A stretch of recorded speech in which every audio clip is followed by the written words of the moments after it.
Graça e paz, meus irmãos. Vamos fazer a leitura da carta de Paulo aos Coríntios, primeira carta de Paulo aos Coríntios, capítulo 15, versículos 29 a 34. 1 Coríntios 15, de 29 a 34, a palavra de Deus nos diz: De outra maneira, que farão os que se batizam por causa dos mortos? Se, absolutamente, os mortos não ressuscitam, por que se batizam por causa deles? E por que também nós nos expomos a perigos a toda hora? Dia após dia morro. Eu o protesto, irmãos, pela glória que tenho em vós outros, em Cristo Jesus nosso Senhor. Se, como um homem, lutei em Éfeso com feras, que me aproveita isso?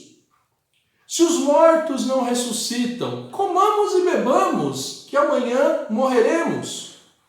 Não vos enganeis, as más conversações corrompem os bons costumes. Tornai-vos à sobriedade, como é justo, e não pequeis, porque alguns ainda não têm o conhecimento de Deus. Isto digo para vergonha vossa. Oremos, irmãos. Pai nosso que estás nos céus, ilumina o nosso entendimento, abençoe que a leitura da Tua palavra que foi feita agora não volte vazia para o Teu trono de graças, antes cumpra o que lhe apraz e ache nos nossos corações o bom terreno, onde essa semente frutifique a 10, a 100, a 1000 por um. Usa a minha vida agora, Pai, para expor a Tua palavra e o Teu povo ser edificado. Faz com que essa mensagem chegue a Deus, aonde estão desesperados, desorientados, e a esperança da ressurreição possa conduzir cada um nesse momento para a honra e glória do Teu nome. Assim nós te pedimos e te agradecemos no nome de Jesus. Amém. Meus irmãos, nesse tempo em que tantas pessoas, e o assunto tem sido tanto as mortes, os riscos de morte, os números de morte causados pela pandemia de coronavírus, de Covid-19, eu quero chamar a sua atenção para algo além da morte. Eu quero convidar você a refletir, a focar a sua atenção, a olhar para além da morte.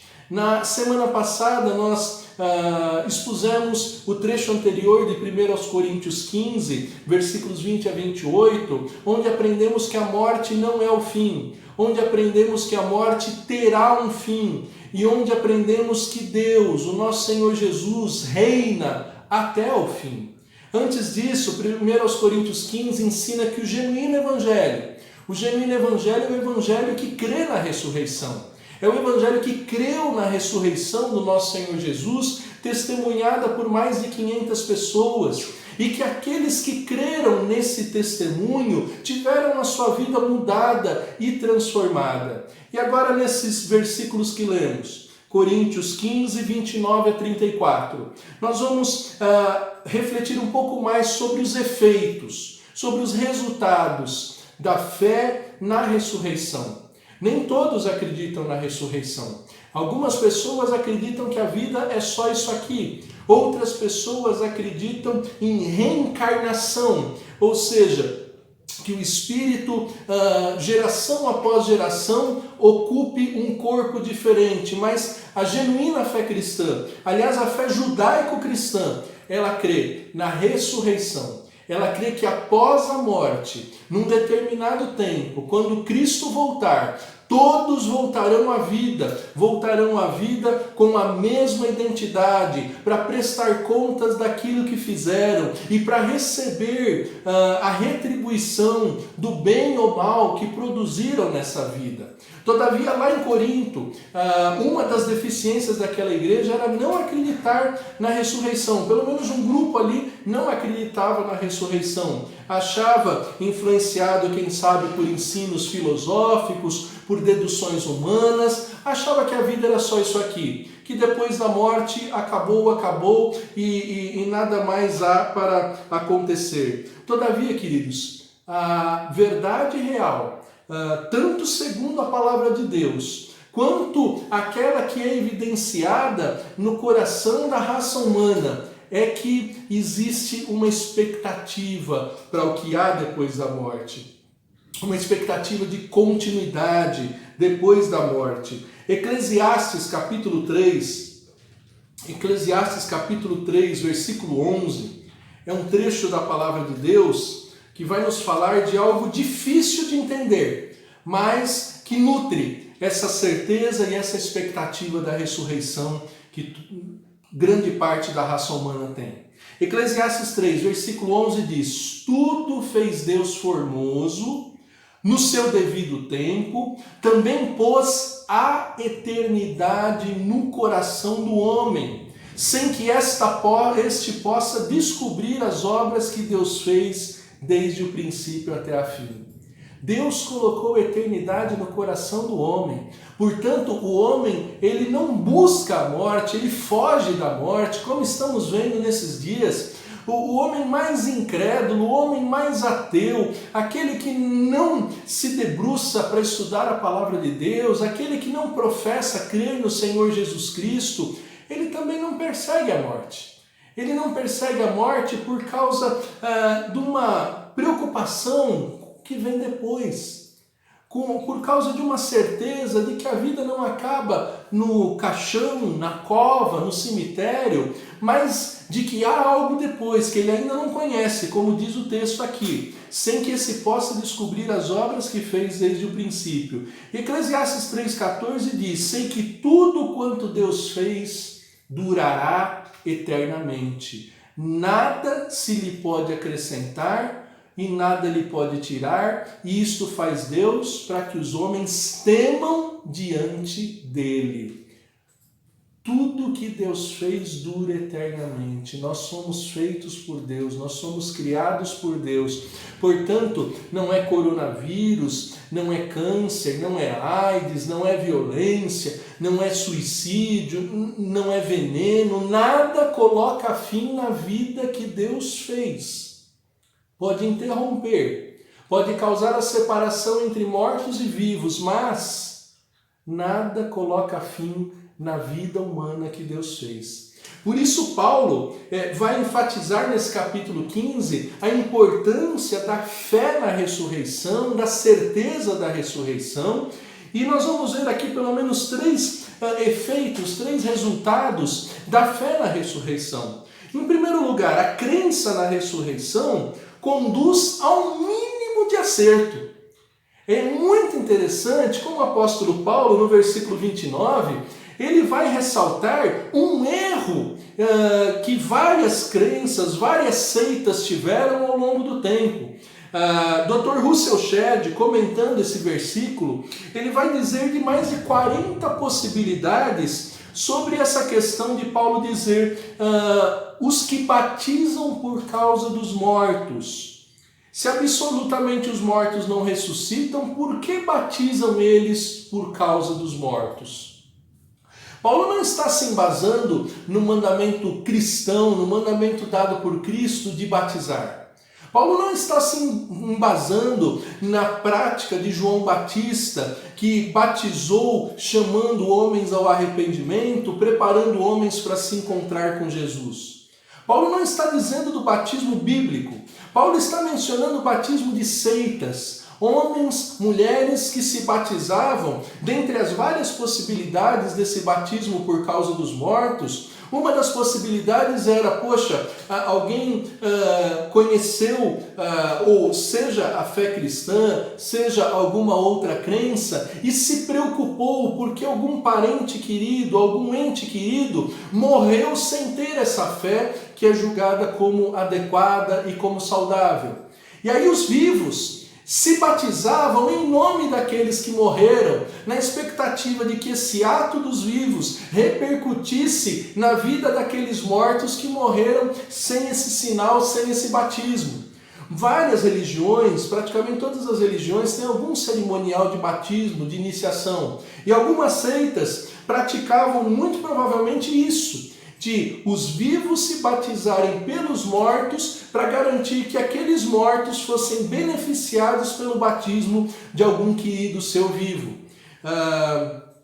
Uma outra possibilidade era realmente aquela de o inverso, de pessoas baseadas na fé, quem sabe até de cristãos que morreram, dissessem: poxa, eu vou me batizar por causa daquele que morreu por Cristo, por causa daquele que morreu numa fé saudável. Então, quer dizer, eles se batizavam não por causa do mandamento do Senhor Jesus de ir fazer discípulos, batizando em nome do Pai, do Filho e do Espírito Santo, mas se batizavam por alguma preocupação, por alguma lembrança em relação aos mortos. E Paulo vai dizer: poxa, se os mortos não ressuscitam, essas seitas, essas pessoas estão erradas.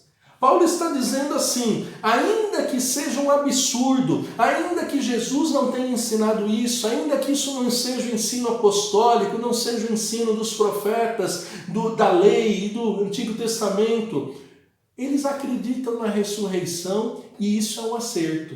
Portanto, a crença na ressurreição conduz a um mínimo acerto. É um argumento humilhante que Paulo usa em relação àqueles que se declaravam cristãos e diziam não acreditar na ressurreição. Queridos, isso é um debate muito antigo. Os judeus se dividiam sobre a crença entre haver ou não ressurreição dentre os mortos. E um partido conhecido dos judeus que não cria na ressurreição era o partido dos saduceus. Mateus capítulo 22, versículo 23 a 33, vai mostrar que esses saduceus tentaram convencer Jesus do erro na fé sobre a ressurreição. Leia em Mateus 22, 23 em diante o seguinte: naquele dia, aproximaram-se dele alguns saduceus que dizem não haver ressurreição.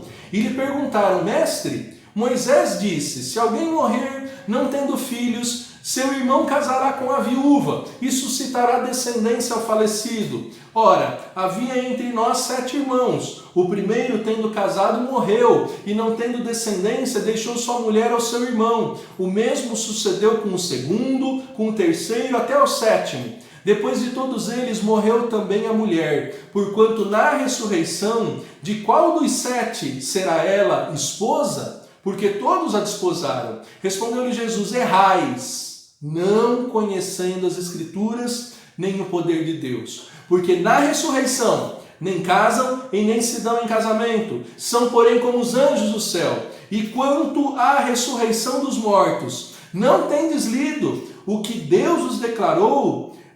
Deus disse: eu sou o Deus de Abraão, o Deus de Isaque e o Deus de Jacó. Ele não é Deus de mortos, e sim de vivos. Ouvindo isso, as multidões se maravilhavam na doutrina do Senhor Jesus. Então veja que, indo ao próprio Pentateuco, à própria lei, o Senhor Jesus já mostrou para aqueles saduceus que Deus já se revelava como um Deus de ressurreição. Abraão morreu, Isaque morreu, Jacó morreu, mas mesmo assim Deus disse: eu sou o Deus de Abraão, de Isaque e de Jacó. Ainda que eles tivessem morridos, Deus continuava sendo seu Deus, porque garantia que eles continuariam existindo.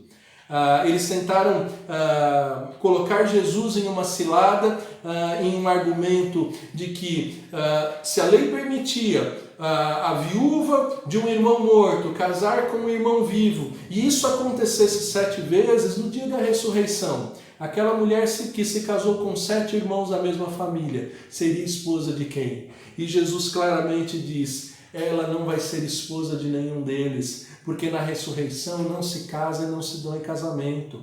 No dia da ressurreição estaremos completos, não teremos a necessidade de complementariedade que há no casamento. No dia da ressurreição nós não precisaremos do casamento que nos afasta das tentações, do abrasamento, da sensualidade. Não, no dia da ressurreição estaremos prontos para viver diante de Deus, sem tentações e sem nenhuma mácula. Por isso, queridos, a crença na ressurreição começa a conduzir ao mínimo acerto.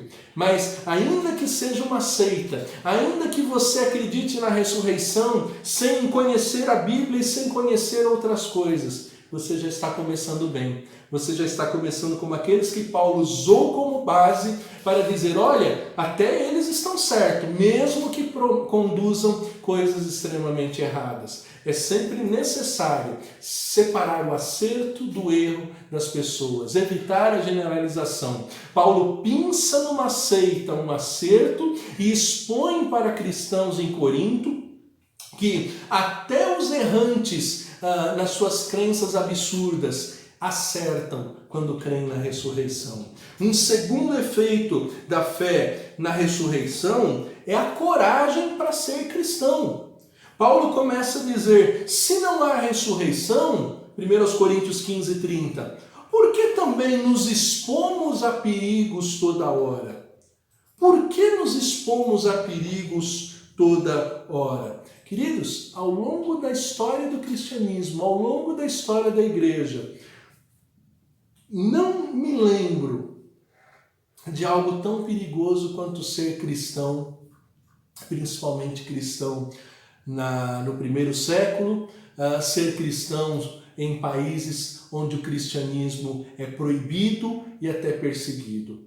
Queridos, no primeiro século, segundo século, até que o imperador Constantino baixa um decreto e começa a tratar o cristianismo como uma religião oficial, como uma religião regularizada, as perseguições que os cristãos sofreram foram absurdas. É sem número as formas de torturas, de martírios que os cristãos sofreram. O que daria para alguém coragem de abraçar uma fé? O que daria para alguém coragem de perseverar fiel ao Senhor Jesus, fiel na pregação do Evangelho, se não a certeza da ressurreição? É por isso que Paulo fala, por que nos expomos a perigos toda hora, se não temos a certeza da ressurreição?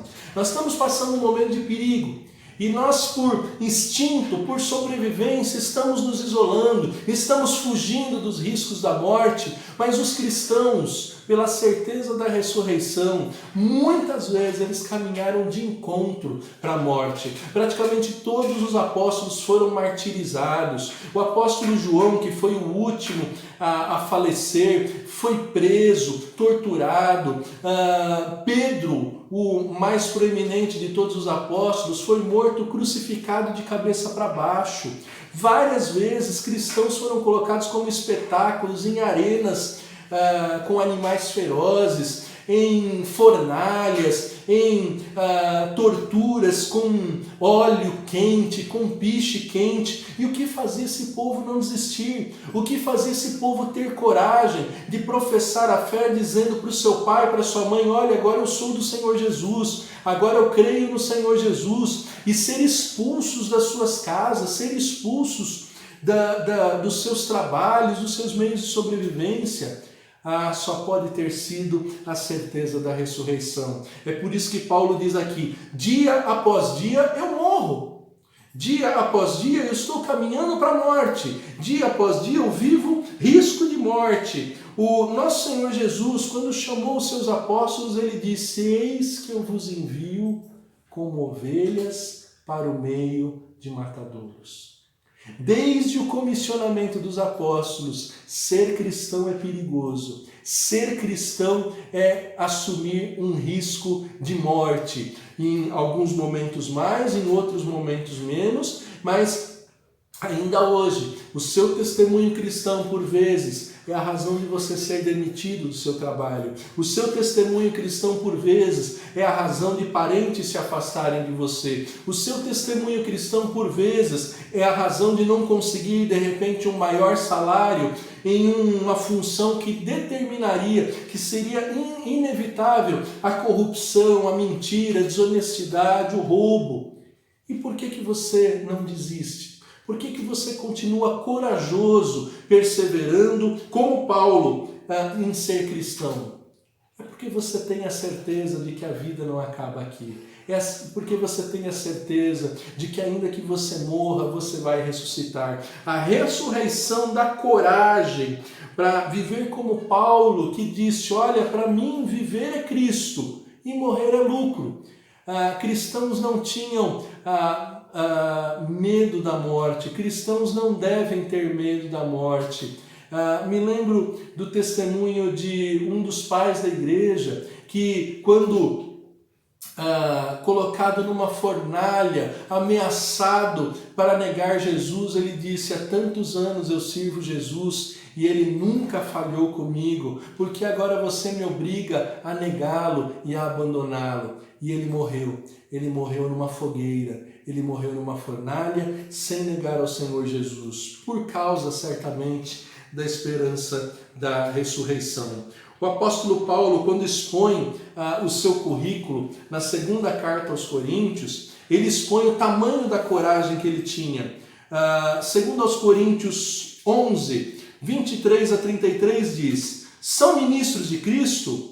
Falo como fora de mim, eu ainda mais, em trabalhos muito mais em prisões, em açoites sem medida, em perigos de morte muitas vezes, 5 vezes recebi dos judeus 1 quarentena de açoites menos 1, fui 3 vezes fustigado com varas, 1 vez apedrejado, em naufrágio 3 vezes, 1 noite e 1 dia passei na voragem do mar, em jornadas muitas vezes, em perigos de rios, em perigos de salteadores, em perigos entre patrícios, em perigos entre gentios, em perigos na cidade, em perigos no deserto, em perigos no mar, em perigos entre falsos irmãos, em trabalhos e fadigas e vigílias, muitas vezes em fome e sede, em jejuns, muitas vezes em frio e nudez, além das coisas exteriores, o que pesa sobre mim diariamente, a preocupação com todas as igrejas. Quem enfraquece, que também eu não enfraqueça. Quem se escandaliza, que eu também não me inflame. Se tenho de me gloriar, gloriar-me-ei no que diz respeito à minha fraqueza. O Deus e Pai do Senhor Jesus, que é eternamente bendito, sabe que não minto. Em Damasco, o governador preposto do rei montou guarda na cidade dos Damascenos para me prender, mas num grande cesto me desceram por uma janela da muralha abaixo, e assim me livrei das suas mãos. É uma pequena amostra da coragem que o apóstolo Paulo teve a partir da sua certeza da ressurreição. Queridos, seja o que vier, aconteça o que acontecer, seja pandemia, seja violência, seja outra doença, seja perseguição, queridos, nós devemos repetir essa grande coragem que somente da certeza da ressurreição move verdadeiros cristãos, move irmãos nossos que estão no Oriente Médio, na janela 1040, na região onde os países mais perseguem o cristianismo, move homens e mulheres a ir para lugares como a Amazônia, como a África, com vários riscos de doenças sem domínio, sem fácil acesso a socorro, mas na certeza da ressurreição. Eles perseveram e batalham. Essa coragem não pode faltar em nenhum de nós. Queridos, a ressurreição promove um mínimo acerto até para aqueles que não conhecem a palavra de Deus, até para aqueles que não conhecem as Escrituras Sagradas. Crer na ressurreição conduz a acertos. Crer na ressurreição encoraja a sermos cristãos fiéis. E crer na ressurreição orienta a adequada perspectiva de vida. Ora, se não crermos na ressurreição, o que é a vida? O que é importante? Quais são as prioridades? Se não crermos na ressurreição, como diz o apóstolo Paulo no versículo 32, letra B, se os mortos não ressuscitam, comamos e bebamos, que amanhã morreremos. Queridos, se nós não acreditamos na ressurreição, se nós achamos que a vida é só isso aqui, por que as pessoas têm medo que o avião caia? Por que as pessoas têm medo das doenças fatais? Por que as pessoas têm medo do que um revólver, uma faca, um veneno possa fazer? Queridos, é a certeza da ressurreição que nos coloca na perspectiva correta. Se a ressurreição não existe, se a vida é só isso aqui, para que se preocupar em sobreviver? Para que se preocupar em ter comida e ter bebida? Para que se preocupar em segurança? Para que se preocupar em remédios? Mas veja, queridos, que é nessa hora que fica evidente a eternidade que Deus colocou no coração de todos os homens e que todos os homens, mesmo que não sejam cristãos, sabem que a morte não termina na sepultura, a vida não termina no caixão, o cemitério não é o final de todas as coisas. Todos os homens têm essa preocupação. Como dizem, quando o avião começa a cair, não existe ateu. Como dizem, quando alguém está com uma arma apontada para si, não existe ateu. As pessoas dizem, ai meu Deus, me livra daqui, me tira daqui, porque sabem que a vida não é só isso aqui. Portanto, a certeza da ressurreição nos livra de um hedonismo, ou seja, de um modo de vida que prioriza apenas os prazeres sensoriais, os prazeres sensuais. Nós não vivemos apenas para sentir sabores, cheiros, sons. Nós não vivemos apenas para sentir sensações agradáveis do nosso corpo. Não, nós não vivemos porque muitas vezes quando falta saúde, quando já não há como sentir todas essas sensações e prazeres, as pessoas ainda lutam pela vida, elas ainda querem viver. Nós não vivemos apenas pelo presente, porque senão seria mais razoável o suicídio.